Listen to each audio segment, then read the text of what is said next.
ജലജയും അഭിയും സംസാരിക്കുന്നത് നയന കേൾക്കുന്നുണ്ട്. ജലജ അഭിയോട് പറയുന്നുണ്ട്, ദേവയാനി ചേച്ചിക്ക് പാലില് വിഷം കലർത്തിയതേ ആ അനാമികയാ.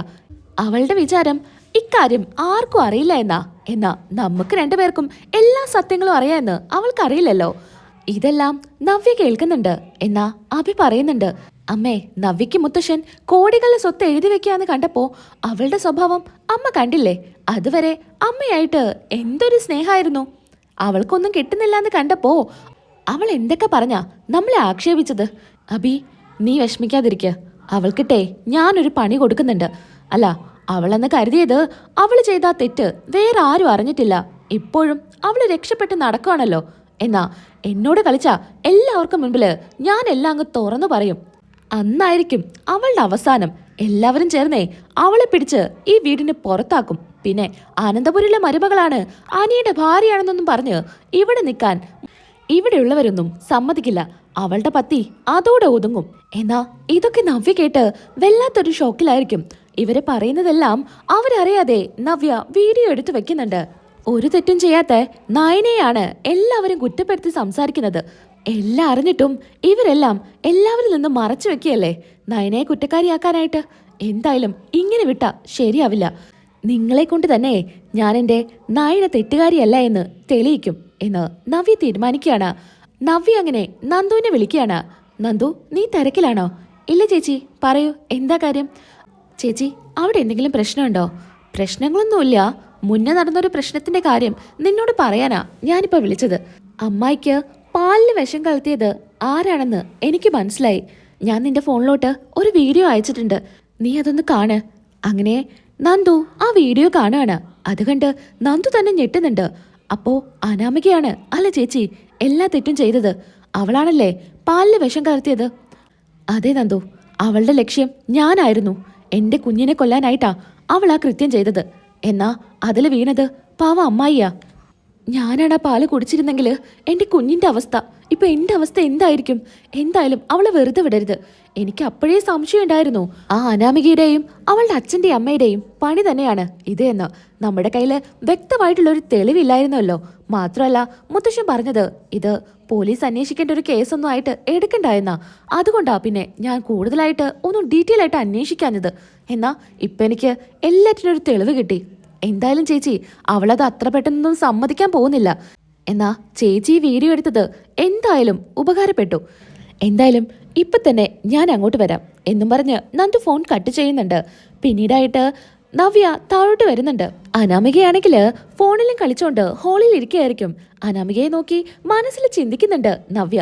ഇന്നത്തോടെ നിന്റെ എല്ലാ കള്ളക്കളികളും പൊളിയോടി. നീയാണ് വല്യമ്മയുടെ ഈ അവസ്ഥയ്ക്ക് കാരണമെന്ന് വല്യമ്മ അറിയും.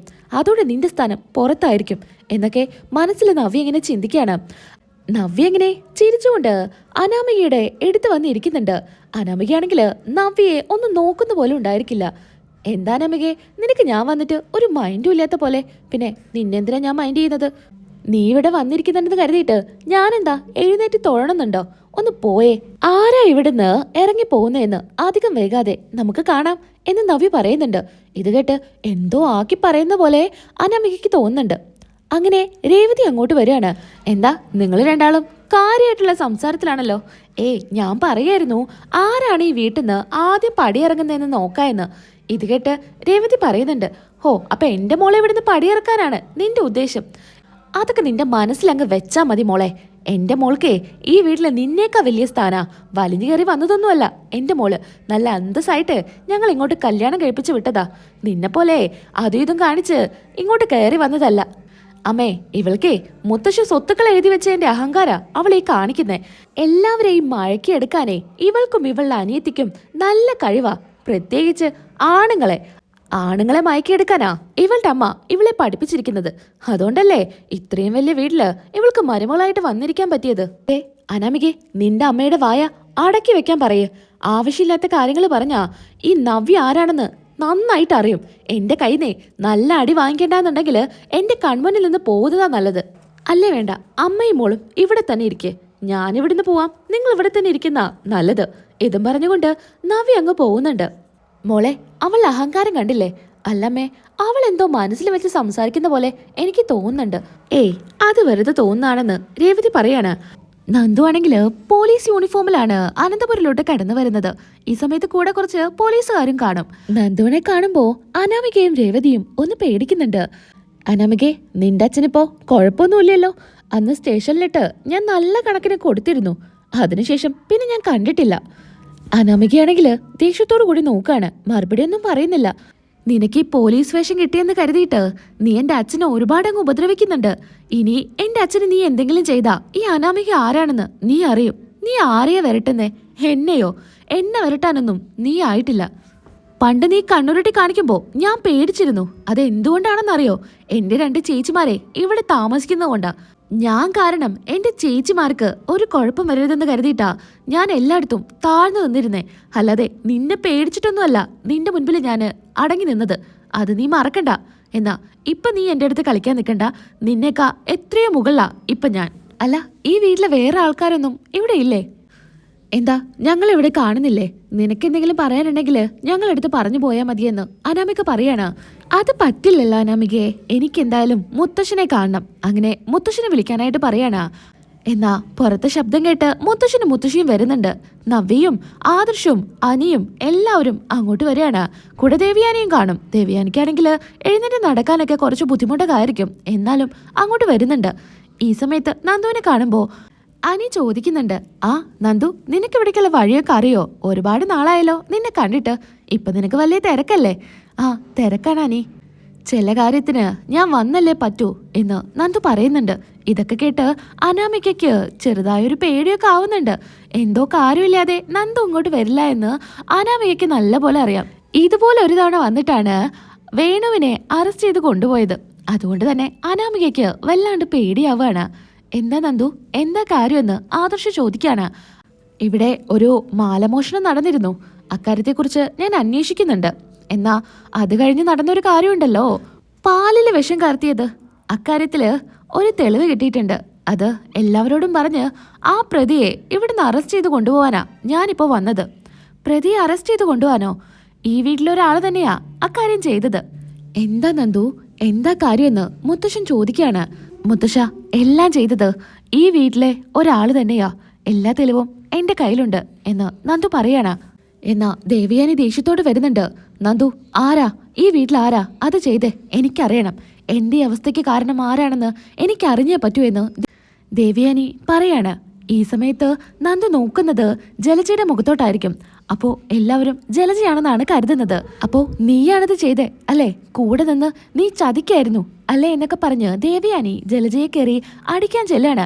പെട്ടെന്ന് തന്നെ നന്ദു പറയുന്നുണ്ട്, വല്യമ്മേ നിൽക്ക് വല്യമ്മേ, ഞാനതിന് ആരാണെന്ന് പറഞ്ഞില്ലല്ലോ. അപ്പച്ചിക്കറിയാം ആരാണ് അത് ചെയ്തേന്ന്. അപ്പച്ചി തന്നെ പറയട്ടെ. അയ്യോ, എനിക്കൊന്നും അറിയില്ല. അപ്പച്ചിയുടെ വായ കൊണ്ട് തന്നെ അപ്പച്ചി ആരാ ചെയ്തേന്ന് പറഞ്ഞ വീഡിയോ എന്റെ കയ്യിലുണ്ടെന്നും പറഞ്ഞ് നന്ദു അത് കാണിച്ചു കൊടുക്കാണ്. അത് ദേവയാനിയും മുത്തശ്ശനും ആദർശവും ഒക്കെ കണ്ട് ആകെ ഞെട്ടുന്നുണ്ട്. അപ്പോ അനാമികയാണ് അത് ചെയ്തത് അല്ലേ? ഇത് കണ്ട് അനാമിക വേഗം തന്നെ മുത്തശ്ശന്റെ കാലിലോട്ട് വീഴാണ്. മുത്തശ്ശ, എനിക്കൊരു അബദ്ധം പറ്റിയതാ, എന്നോട് ക്ഷമിക്കണം എന്നും പറഞ്ഞ് മുത്തശ്ശന്റെ കാല് പിടിക്കാണ്. ദേവയാനി ദേഷ്യത്തോടെ അനാമികയെ പിടിച്ചെഴുന്നേപ്പിക്കുന്നുണ്ട്. വല്യമ്മേ, എന്നോട് ക്ഷമിക്കണം വല്യമ്മേ. ഇത് കേൾക്കുന്നതും ദേവയാനി നല്ലൊരടി അനാമികയ്ക്ക് കൊടുക്കാണ്. പാലില് വിഷം കലർത്തിയത് നീയാണ്. എന്നിട്ട് നീ എന്തൊക്കെ നാടകങ്ങളാ ഞാൻ ഹോസ്പിറ്റലിൽ കിടക്കുമ്പോ എന്റെ അടുത്ത് വന്ന് കാണിച്ചത്. എന്തൊക്കെ സ്നേഹമായിരുന്നോ? എല്ലാം വെറും അഭിനയം അല്ലേടി? ഇനി ഒരു നിമിഷം നീയും നിന്റെ അമ്മയും ഈ വീട്ടിൽ നിൽക്കരുത്, ഇറങ്ങിക്കോണം.